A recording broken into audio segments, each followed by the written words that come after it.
Le 12 février 1920, un petit village du Québec du nom de Sainte-Philomène de Fortierville sera frappé par la mort tragique et précoce d'une petite fille du nom d'Aurore Gagnon, âgée de 10 ans, qui est finalement décédée suite aux sévices subis par sa belle-mère, qu'on surnommera plus tard la marâtre. Donc, je vous laisse le temps de vous installer bien confortablement sur votre sofa, doudou sur les genoux, bougie à la main, et on est parti. The lights go out and the dark comes in. There's something here, the chase begins. You hear it calling out your name. Ha ha ha ha. The lights go out, the dark comes in. You start to scream and then you fall. You sink into the floor as life is drains out of you. Notre histoire débute dans le petit village québécois de Sainte-Philomène de Fortierville où un homme fermier qui gagne très bien sa vie se prénomme Télésphore Gagnon. Il est en couple avec Marianne Caron, une femme en fait qui est décrite très douce, très gentille, très amicale. Et bien vite en fait en 1906, en septembre, ils vont se marier.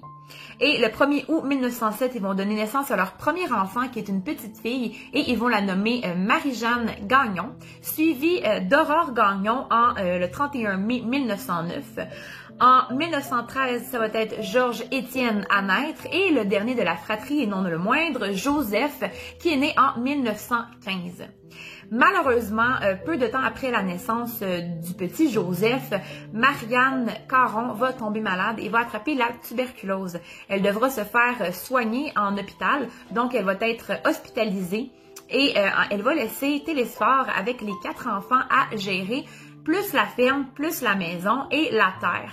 Donc, il ne peut pas s'occuper des enfants en travaillant. Il n'aura pas le choix d'engager en fait une femme qui va pouvoir s'occuper des enfants pendant que lui part travailler. Ça va être la veuve d'un de ses cousins qui se nomme Marianne Hood, qui va devenir bien vite la marâtre du village et du Québec tout entier. Pendant que Marianne Caron est à l'hôpital, Marianne Hood va tranquillement prendre la place de la mère du foyer et vu qu'elle habite dans un village très près, elle va souvent faire le va-et-vient avec son fils. Marianne Hood est âgée de 30 ans et elle est la veuve de Napoléon Gagnon, le cousin de Télésphore. Voilà, donc le 23 janvier 1918, malheureusement, Marianne Caron va décéder suite à la tuberculose. Elle a perdu son combat et elle va laisser en fait orphelins les enfants qui eux vont très mal le prendre. Mais malheureusement, Télésphore, lui, va avoir eu le temps de s'habituer à l'absence de sa femme et il savait qu'elle allait mourir. Donc, il est un peu détaché de la situation et pendant toute l'hospitalisation de Marianne Caron, il s'est rapproché de Marianne Hood. Et bien vite, en fait, le 1er février 1918, seulement une semaine après le décès de sa femme, Télésphore va se remarier avec sa femme, sa nourrice, en fait, Marianne Hood. Donc, ils vont se marier et bien vite, Marianne va emménager dans la famille Gagnon. Elle va emménager dans la famille Gagnon pendant que les enfants, pendant plusieurs mois en fait, ils vont être transférés chez les grands-parents maternels, donc chez les parents de Marianne Caron, leur mère. Ils vont vivre là pendant plusieurs temps et à leur retour, eh bien, ils vont avoir la mauvaise surprise de découvrir que Marianne Hood est non seulement devenue leur belle-mère, qu'elle habite au domicile, mais qu'en plus de ça, elle est enceinte de prime. Donc, ils vont avoir cette mauvaise surprise-là. Et les sévices, je crois qu'ils vont vraiment commencer la première journée que Aurore revient au domicile. On voit que la marâtre a Aurore dans son champ de mire. Qu'est-ce qu'une marâtre? Je vais souvent l'énumérer dans la vidéo. En fait, la marâtre, c'est la nouvelle femme du père dans l'histoire ou la mauvaise mère ou la mauvaise belle-mère. Donc, c'est pour ça qu'on l'appelle désormais la marâtre. C'est parce qu'elle était non seulement la nouvelle femme de Télésphore, mais aussi une très mauvaise mère et une très mauvaise belle-mère. Donc ça, quand on surnomme une femme la marâtre, c'est pas du tout un bon signe. Donc là, on va s'arrêter un peu dans l'histoire et on va se transporter dans le temps, mais dans le futur. Donc au procès, il y a beaucoup de choses qui ont été mentionnées, beaucoup de choses en fait que je trouve que les films ne disent pas, ne mentionnent pas. Et j'avais envie de commencer avec les articles, le matériel qui a été utilisé pour malheureusement maltraiter Aurore. On connaît tous le manche de hache, le fouet, la strap, mais il y a encore beaucoup de choses qu'on ne connaît pas. Donc, il y a une strap qui a été utilisée, une courroie aussi, un manche de hache, évidemment, comme je l'ai dit, un rondin, il y a un éclat de bois, il y a un fouet à cheval, mais il y a aussi une brosse à plancher. Et cette brosse à plancher-là, personne n'en parle, mais pourtant, ça a été mentionné pendant le procès. Donc, en fait, ce qui est troublant là-dedans, c'est que tout le village était au courant que Aurore se faisait maltraiter. Et même le curé était au courant et à plusieurs reprises, il a tenté de parler avec Aurore dans le confessionnal, mais jamais elle a mentionné qu'elle se faisait maltraiter. Elle disait toujours que c'était de sa faute si elle mangeait une volée, comme on dit en bon québécois, mais jamais elle a accusé sa belle-mère de maltraitance furtile. Et il y avait aussi le juge de paix qui s'appelait Auréus Mayotte. Lui, c'était le juge de paix du village. Et très vite, il s'est intéressé au cas d'Aurore parce qu'il avait entendu de bouche à oreille d'un voisin par-ci, du boulanger par-là, que Aurore avait beaucoup de plaies, beaucoup de blessures qui ne semblaient pas guérir. Et très vite, en fait, il s'est vraiment intéressé, il a commencé à enquêter. Il est allé plusieurs fois à la ville de Québec, mais ça prenait toujours une plainte. Il aurait fallu qu'il dépose lui-même une plainte. Et un juge de paix ne peut pas déposer de plainte. Il faut que ce soit un citoyen qui dépose une plainte à lui, au juge de paix, et que le juge de paix se rende à Québec. Mais malheureusement, personne a fait de plainte contre les maltraitances subies par Aurore. Personne n'est allé en parler véritablement, en fait, au juge de paix. Pourquoi? Comment une personne, Marianne la marâtre, a pu faire taire un village tout entier, a pu faire peur à un village tout entier, et c'est durant le procès que plusieurs témoins vont se révéler, dont la nièce de la marâtre, les frères, les sœurs, les cousins, les cousines, les tantes. Il y a aussi Télésphore qui va aller à la barre. Il y a aussi les voisins, les voisines. Et tous diront qu'ils avaient tellement peur de cette femme, qu'elle était l'incarnation du mal, qu'ils n'ont pu rien faire finalement. Et beaucoup se disaient, eh bien, c'est pas mon enfant, moi j'ai déjà mes enfants à gérer, j'irai pas gérer les enfants des autres. Ça me fait penser un peu au phénomène Kitty, tout le monde voit mais personne fait rien. Tout le monde se dit, ah mais quelqu'un d'autre va le faire, quelqu'un d'autre va le faire. Ben moi ça m'a vraiment fait penser à ça et je trouve ça dommage parce que même encore en 2021, beaucoup de gens sont au courant de la situation des voisins, de leurs tantes, de leurs oncles, des cousins, des cousines, mais il y a peu de gens qui font quoi que ce soit. Et ça, en fait, c'est une question que moi-même, j'arrive même pas à répondre, je ne sais pas pourquoi, mais c'est tellement important parce que la vie d'autrui est en danger. Donc, c'est important de faire une petite enquête, de regarder, d'être attentif à tout ce qui peut se passer, le physique de l'enfant, voir si tout va bien. Mais à cette époque, c'était pas comme aujourd'hui. Bon, c'était le prêtre qui décidait, le curé. C'était vraiment le prêtre et le curé qui décidaient de la vie des concitoyens. Et voilà, donc le coroner va aussi parler à la barre et il va dénombrer 54 plaies ouvertes sur le corps d'Aurore. C'est une petite fille de 10 ans. Elle n'est pas très grande, elle n'est pas très grosse. Donc 54 plaies, ça fait le tour assez vite. Il remarque aussi que plusieurs plaies avaient 4 pouces de diamètre. Donc, 4 pouces de diamètre, c'est énorme pour une enfant de 10 ans. Et la chair décollait. Donc, quand il pesait sur la chair qui était décollée, il y avait du pus qui sortait. Et il a aussi découvert que les parois de l'estomac étaient d'un rougeâtre assez vif. En fait, son estomac a été irrité par une matière quelconque, un liquide quelconque. Ça peut être de la lessive, ça peut être de l'eau bouillante, ça peut être du poison aussi. Il va remarquer aussi que les yeux avaient été noircis. Donc c'est souvent des blessures qui n'ont pas guéri, évidemment. et son cuir chevelu, il y avait une énorme blessure sur son cuir chevelu qui avait pas guéri et il y avait comme une bulle de sang entre son crâne et son cuir chevelu. Donc, il y avait une énorme bulle. Et la petite Aurore, en fait, elle est décédée d'intoxication au sang. Donc, c'est quoi l'intoxication au sang? Eh bien, c'est en fait quand une blessure ne guérit pas, le sang va s'intoxifier lui-même parce qu'il est en contact avec l'air. Et bon, ça va causer du pus et ça va causer une intoxication au sang. Et on croit que ça a commencé à cause de la blessure qu'elle avait au cuir chevelu. Ça a formé une bulle de sang et le sang s'est intoxiqué lui-même. Donc, la petite Aurore, elle est morte à l'âge de 10 ans d'une intoxication au sang à cause de maltraitance subie par un adulte. Il y aura beaucoup de témoins qui vont parler à la barre et beaucoup de témoignages, en fait. J'en ai retenu quelques-uns. Il y a celui de Marie-Jeanne Marie-Jeanne Gagnon, en fait, sa sœur, qui va dire, en fait, qui va annoncer que quand son père partait pour le boulot, Marianne faisait pipi sur les habits du dimanche de Télésphore ainsi que dans ses chaussures. Et lorsque Télésphore revenait du travail, elle accusait complètement Aurore que c'était elle qui avait fait pipi sur son linge pour se venger parce qu'elle était méchante, mesquine et bon, elle inventait. À ces propos, Télésphore montait à la chambre. En fait, la chambre d'Aurore, c'était tout simplement le grenier, là. Il n'y avait pas de lit, il n'y avait pas de couverture, il n'y avait pas d'oreiller, il n'y avait pas non plus de commode avec de linge dedans. Donc, il montait et la battait avec le fouet à cheval. Ensuite, il y a Gérard, le propre fils biologique de Marianne, qui va témoigner aussi, mais puisqu'il était malade et alité à l'hôpital, la cour a dû se rendre à l'hôpital de Québec pour entendre en fait les propos de Gérard, qui lui dira que Aurore, la journée en fait de sa mort, elle était restée couchée au lit, couchée à terre, et Marianne lui avait crié de venir tout de suite, qu'elle n'avait pas le droit de rester couchée. Aurore s'est traînée en fait du grenier jusqu'aux escaliers, suivie de la marâtre.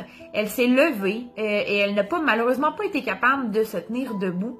Et elle est tombée en fait des escaliers. Sa tête a heurté la porte du poêle, la porte de la cuisinière.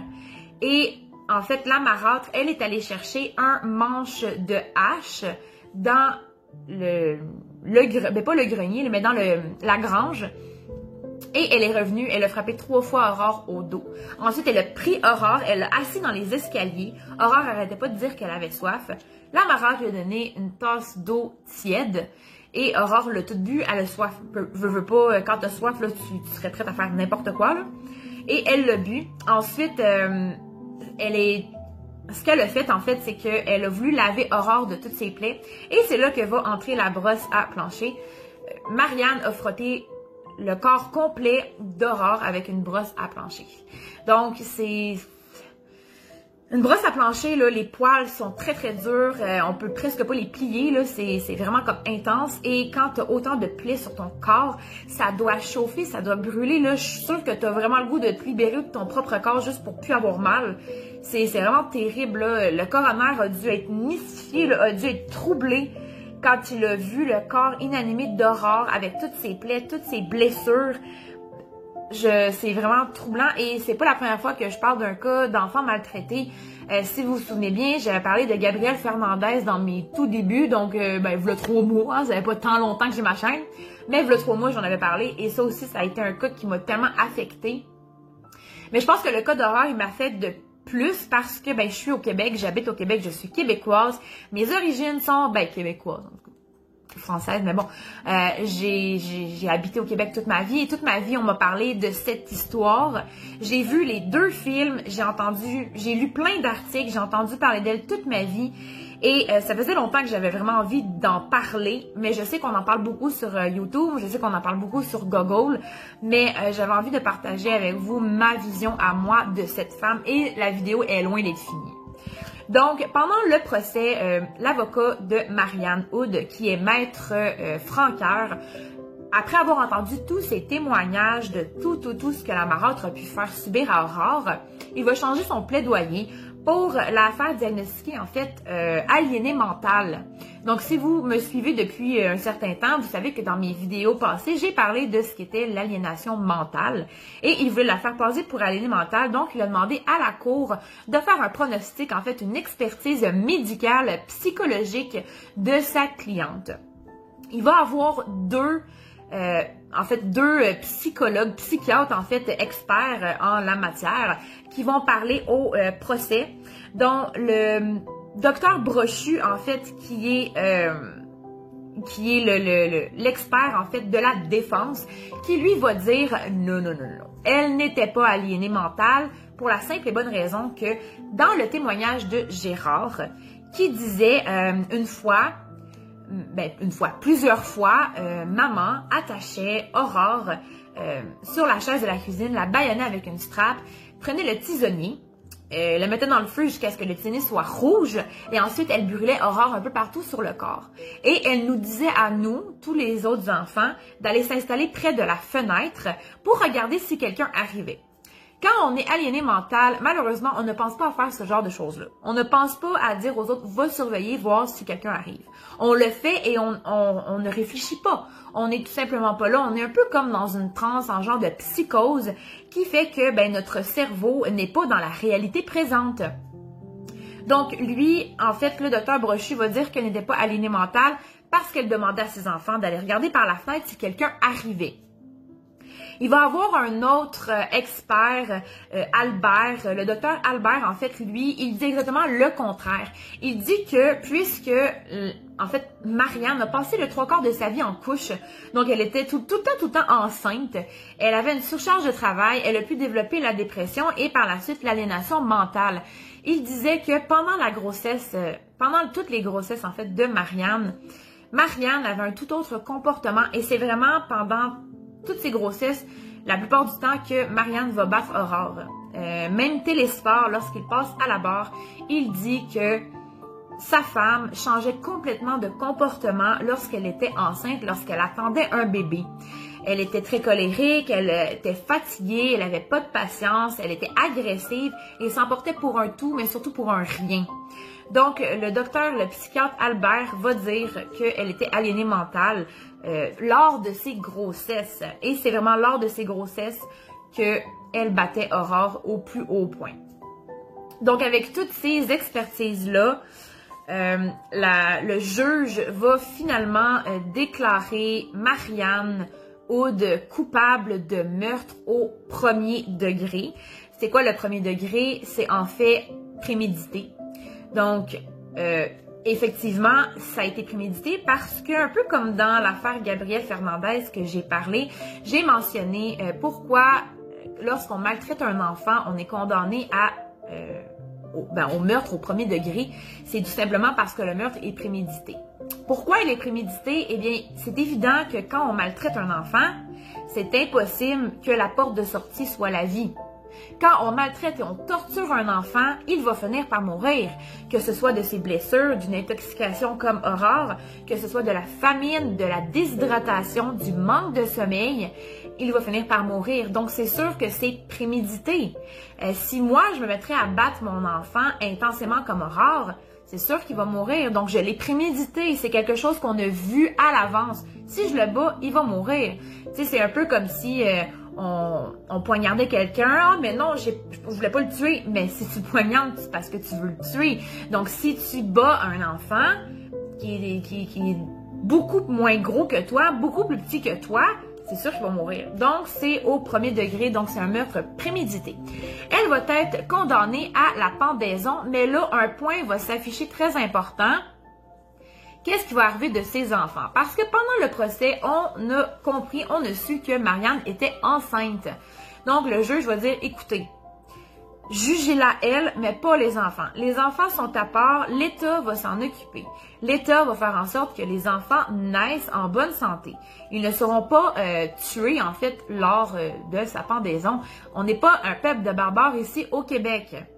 Donc, Marianne va être quand même, malgré tout, malgré le fait qu'on pensait qu'elle était aliénée mentale parce qu'une femme saine d'esprit ne peut pas, en aucun cas, maltraiter un enfant à ce point-là pour le tuer. elle va être déclarée coupable de meurtre au premier degré et condamnée à la pendaison, mais sa condamnation va être commuée en peine de prison à vie. Elle va donner naissance à 2 enfants, 2 jumeaux, qui malheureusement pour eux vont décéder très jeunes. Quant à Télesphore, lui, il va en fait lui aussi être condamné à la peine de prison à vie, mais quelques années plus tard, en fait 10 ans plus tard, il va être atteint d'une tumeur à la gorge que les gens croyaient mortelle, mais finalement, il va s'en sortir. Il va finalement revenir à Sainte-Philomène de Fortiéville. Il va finir sa vie là. Il va se marier et avoir un dernier enfant avant de mourir en 1961. Quant à Gérard et Georges Gagnon, eux, ils vivront à Nicolette jusqu'en 1931. Et en 1931, ils vont déménager à Montréal, mais malheureusement, on perd leurs traces par la suite. On sait que sûrement ils ont changé de nom parce que, bon, Gérard et Georges Gagnon, à cette époque, on se rappelait évidemment l'histoire d'Aurore Gagnon. Tandis que Marie-Jeanne, elle va écrire au moins une fois à Marianne Hood en prison pour lui, en fait, pour s'excuser de son long silence, de ne pas lui avoir écrit plus tôt. Et dans cette lettre, en fait, elle va lui dire à quel point elle a hâte de la retrouver. On va constater dans cette lettre que c'est comme si Marie-Jeanne n'en veut pas à Marianne d'avoir assassiné sa sœur, d'avoir torturé sa sœur et battu sa sœur. Mais pourquoi elle semble amicale avec la marâtre? Eh bien, en fait, pendant le procès, on a laissé sous-entendre que Marie-Jeanne avait sans doute, elle aussi, battu sa sœur. Pour ne pas se faire battre, évidemment, là, je pense pas qu'elle l'ait battue parce que ça y tentait, là, mais sûrement qu'elle l'a battue pour ne pas se faire battre. Ça a été laissé sous-entendre pendant le procès parce que lorsque, en fait, l'avocat de la défense a demandé à Marie-Jeanne si elle aussi l'avait battue, Marie-Jeanne n'a pas répondu. Elle s'est mise à pleurer et elle a dit qu'elle était fatiguée et qu'elle ne voulait plus poursuivre son témoignage. On perd sa trace en avril 1923 et ensuite, en fait, il n'y a pas si longtemps, on a retrouvé sa pierre tombale qui avait été, découverte en fait à Shawinigan. C'est des historiens qui ont recherché la trace de Marie-Jeanne. Et ça a l'air qu'après 1923, elle s'est installée à Shawinigan. Elle a pris le nom de Bernadette. Elle s'est mariée et elle est décédée à Shawinigan où sa pierre tombale a été retrouvée. En 2003, son mari l'a suivie dans la tombe et voilà, on ne sait pas vraiment ce qui s'est passé par la suite, on ne sait pas vraiment ce qu'elle en pensait de cette histoire, on ne sait pas non plus sa vie vraiment, ni la vie de Georges, ni de Gérard. Et par la suite, eh bien, personne n'a vraiment voulu donner de témoignages aux journalistes suite à cette histoire. Donc voilà qu'aujourd'hui, l'histoire d'Aurore Gagnon est l'histoire la plus connue, la plus populaire du Québec et peut-être même de la France parce que je sais qu'il y a beaucoup d'autres personnes qui ont parlé de cette histoire sur YouTube.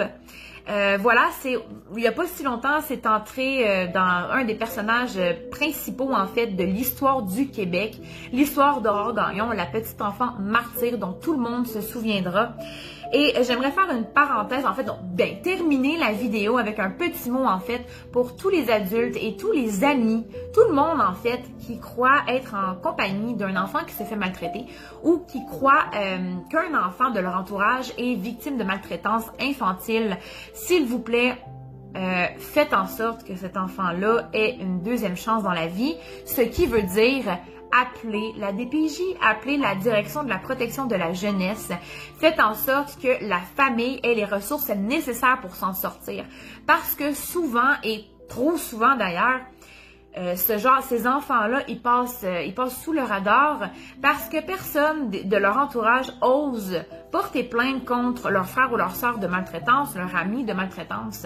Et c'est vraiment très important, en fait, de faire en sorte que l'enfant soit sain et sauf, de prodiguer des soins, de donner aussi tout le matériel nécessaire à la famille pour s'en sortir.